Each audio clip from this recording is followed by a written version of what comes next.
يا عم خليك في حالك ومالكش دعوه بالناس، واللي يربي يربي واللي يكبر يكبر واللي يندم يندم، ومالكش دعوه بحد، وخليك في حالك وخليك في الطبيخ بتاعك. ده ناس كتير كانت عماله تتكلم وتديلي تعليقات سلبيه من التعليقات دي، واحنا هنعمل لك بلوك، واحنا يا عم براحتك. انا راجل ربنا خلقني والحمد لله، دي ميزه ان انا اساعد الناس. اساعدك بسبب ان انا اكون رزق في ان انت تدخل لهم وتعيش لك ولعيالك، اساعدك بمعلومه، اساعدك باي حاجه. انت مش عاجبك كلامي اعمل لي بلوك يا عم، غير الفيديو. الموضوع ده مش ليك انت، موضوع ان انت تكبر او موضوع ان انت تربي عيالك كويس ده مش ليك. اعمل لي بلوك يا عم. انت مش الفيديو ده مش ليك، القرار ده بتاعك انت. انا ما ارغمتكش بشيء، ما الزمتكش بشيء، ما قلتلكش اعمل لي لايك ولا فولو ولا رن عليا الجرس ولا خبط قبل ما تطلع زي الناس ما بتقول.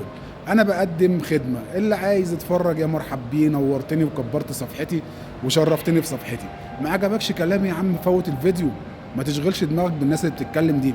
روح تابع كروان مشاكل، الناس دي حلوه.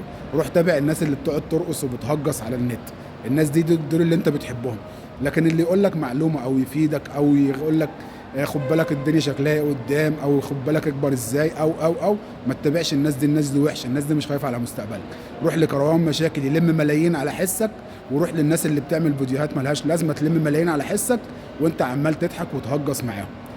عايز تتابعني يا مرحب بيك، مش عايز تتابعني نورتني يا عم. الشوية الجمال دول في صفحتي، والصفحة بتاعتي الحمد لله فيها ناس كتير، الألوفات اللي موجودة عليها محترمين وعلى دماغي واخواتي واصحابي ومنورين الصفحة بتاعتي.